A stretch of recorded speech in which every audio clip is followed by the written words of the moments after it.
የመርጦ ለማርያምን ለማስለቀቅ በሚል ደግሞ ሌላ ሰራዊት ወደ ጎጃም እየገባ ነው። ጥሩ ነው።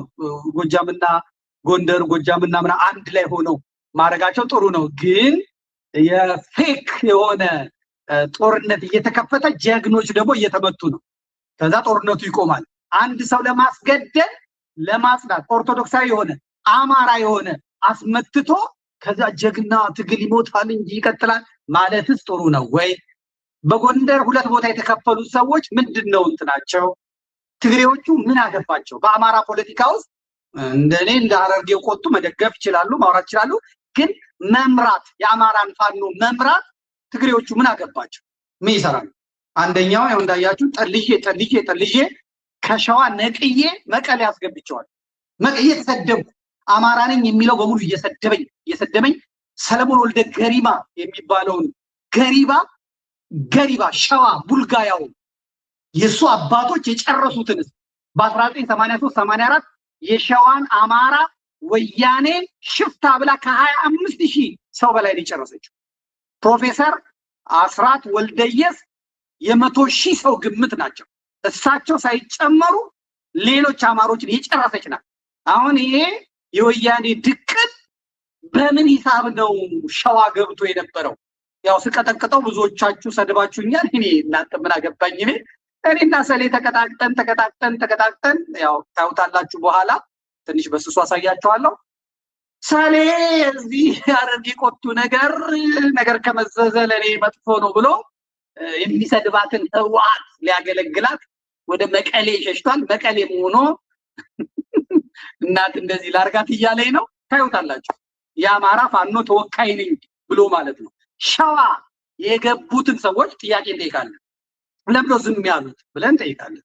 ከጀነራሉ ጀምሮ ማለት ጀነራሉ በጣም አከብራቸዋለሁ፣ ግን ማከብራቸው ሌሎች የሚያከብሯቸው እኔ ማከብራቸው ሰዎች የሚያከብሯቸው ስላሉ እንጂ ጀነራሉ ላይ ጥያቄ አለኝ። ጥያቄ የማይፈታ በአሳምነው ጉዳይ ላይ ከበቃሉ ከዚያ ከጎጃሙ የአፍቃሪ ወያኔው ጋር ሆነው ስለ አሳምነው ጽጌ የተናገሩት ነውር ቃል ከአእምሮዬ አይጠፋም። በመጽሐፋቸውም ላይ እሳቸው በእናቴ በኩል ትግሬ ነኝ ብለዋል።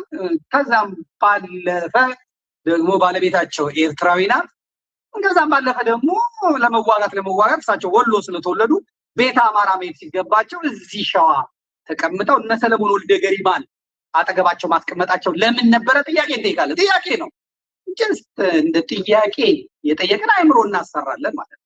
ይሄ ትግል ዋጋ የተከፈለበት ስለሆነ እኔ የምፈልገው አማራ ሆኖ መጥቶ ከኦሮሞ ወንድሞቹ ጋር፣ ከትግሬ ወንድሞቹ ጋር፣ ከወላይታ ወንድሞቹ ጋር በአማራነቱ ቁጭ ብሎ እንዲደራደር እንጂ አማርኛ የሚናገር ትግሬ የሚናገር ኦሮሞ የሚናገር እንዲወክለው አይደለም።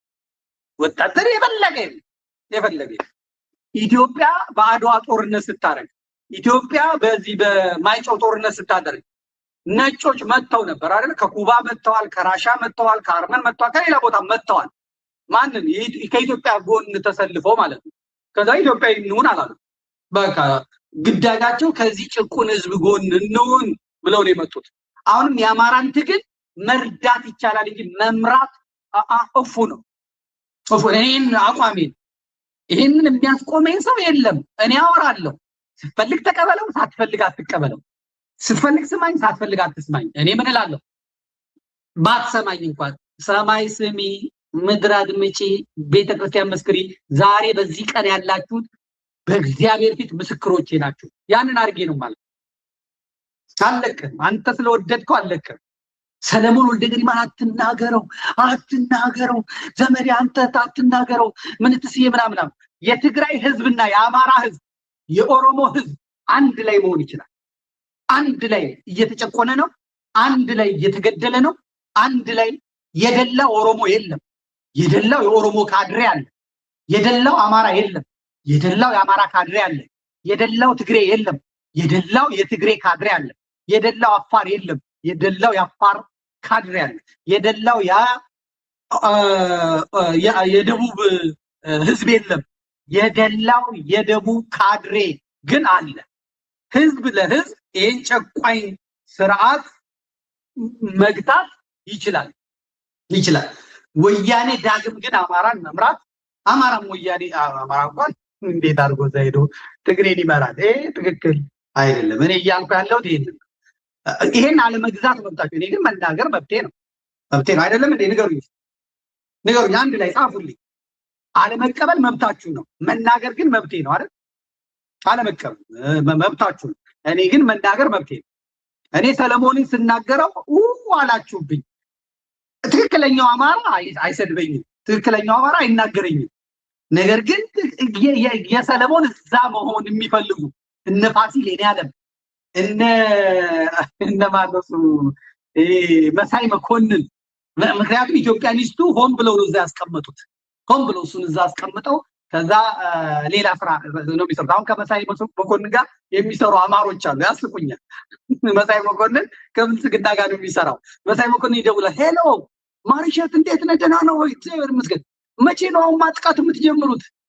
ምርጫ የለም ዘንድሮ ይላል። አንደኛ ከማርሸት ጋር መሳይ ማውራቱ ጥሩ ነው። በእውነት ከማርሸት ጋር መሳይ ሲያወራ ጥሩ ነው። ማርሸት ሰክሮ ስለሆነ የሚያናግረው መሳይ የሚለውን አይሰማም። ጥሩነቱ እንደዛ አይሰማም። ባረቄ መንፈስ ስለሆነ መሳይ ደግሞ ነጥብ ማስጣት ነው የሚፈልገው። መሳይ የሚጠይቀው ለምሳሌ እስክንድር ሚስት ጋር ደወለ፣ ሄሎ አቤት፣ እንዴት ነህ? ገብቷል እስክንድር ነው አሁን የት ነው ያለው? አማራ ክልል ነው ያለው። እኮ የት? ጎጃም ነው ያለው። ጎጃም የት? እሱንማ ቦታው ያለበት ቦታ አይታወቅም። ቆይቶ ግን አሁን ጎጃም ያለበት ቦታ የት አካባቢ ነው? ምክንያቱም መሳይ ሲጠይቅ ብልጽግና ቁጭ ብሎ ነው የሚሰማው፣ ደህንነቶች ቁጭ ብሎ ነው የሚሰሙት፣ ወታደሮች ቁጭ ብሎ ነው የሚሰሙት። ምክንያቱም መሳይ የሚጠይቀው የአማራ ፋኖ ሲጠይቅ አይታችሁ ከሆነ የሰራዊት ኃይሉ አስተላለፉ፣ መቼ እንደሚያጠቁ መቼ እንደሚመጡ ነው የሚጠይቃቸው ቀደም ብሎ። ብልጽግና ይመዘግባል። እዛ ኤጀንት ነው መሳይ መኮንን ኤጀንት። ከዛ እሱ መሳይ ይመጣና አብይ አህመድ እብድ ነው፣ አብይ አህመድ እንደዚህ ያልኩ፣ አብይ አህመድ አሉ ሲል፣ ይሄ ደግሞ አማራው ራሱን በራሱ ያረካል። በመሳይ መኮንን አብይን እየሰደበልን ነው ምናምን ይላል። እንደዛ አይደለም፣ ጨዋታው ሌላ ነው። ጨዋታው ለእኔ ብቻ ነው የገባኝ፣ ለእኔ ገብቶኛል። ካልገባችሁ ምንም ማድረግ አልችልም። ካልገባችሁ ምንም ማድረግ አልችልም። እንደገና በህዝቡ ላይ ሞራል ላይ ለመረማመድ ሲፈለግ ማንን ያመጣዋል? እንትናን ያመጣዋል፣ ማርሸትን ከጎጃም ያመጣዋል። ማርሸት አረቄውን ለግቶ ይመጣና ሄሎ አቤት፣ ዘንድሮ ምርጫ አይደረግም ይላል። አንድም ብአዴን አይገባም ይላል። እሱ ይህም ባለ ማግስት አብይ አህመድ ባህር ዳር መኪና እየነዳ ሳይክል እየነዳ፣ ህዝቡ ምን አይነት ስሜት ይሰማዋል? በቃ አብይን ፋኖ ገደለው፣ ፋኖ መጥተው ምናምን ወፍ የለም። የተፈለገው የአማራ ህዝብ ጭንቅላት ላይ መስራት ነው የሚፈልገው። ትግሉን ማላሸቅ፣ የደጋፊውን ስሜት መግደል፣ የደጋፊውን ስሜት መጉዳት።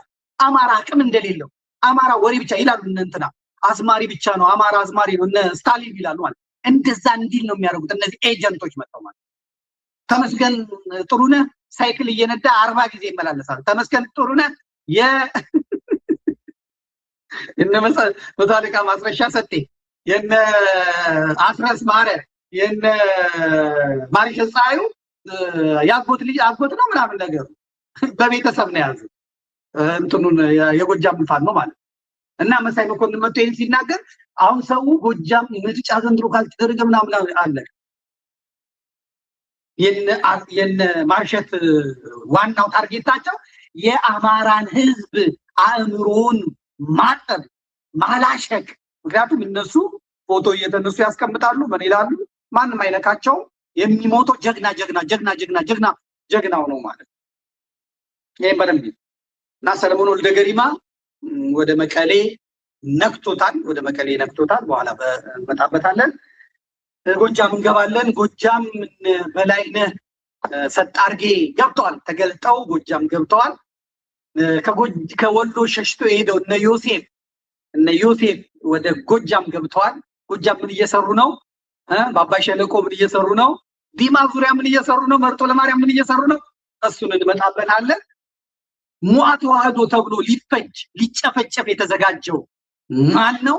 ከወሎ ማን ነው? ከጎንደር ማን ነው? ከጎጃም ሙአ ተዋህዶ ተብሎ ሊፈጅ ታፔላ ተሰጥቶት ማለት። ፈጂዎቹ እነማን ናቸው የሚለውን በደንብ እናያለን። ከወሎ ከጎጃም ከጎንደር አድርገን በደንብ እናያለን፣ በደንብ እንመለከታለን። ተመልሻለሁ። የ40 ቀኑን የአብይ ጾምን ስራ ጨርሰን ተኩስ አቁሙን ጨርሰን ተመልሰን መተናል ማለት ነው። እዚሁ ላይ ምስራች ነግራችኋለሁ። የመረጃ ቲቪ ሰኔ አካባቢ ይመለሳል ተብሏል። የአማራ ድምጽ የሆነ ስለሆነ መረጃ ቲቪ ኤሊ እንደምንም ብላችሁ ወደ አየር ተመለሱ። የአማራ ድምጽ ይፈልጋል። ከነ ኮተታቸው ከነ ምናምናቸው ይምጡና ለዛ ህዝብ በትንሹም ቢሆን ድምጽ ይሁኑበት። መረጃ ቲቪንም አግዙ፣ መረጃ ቲቪንም እርዱ፣ ከመረጃ ቲቪ ጎንም እንድትቆሙ ጠይቃለሁ ማለት ነው።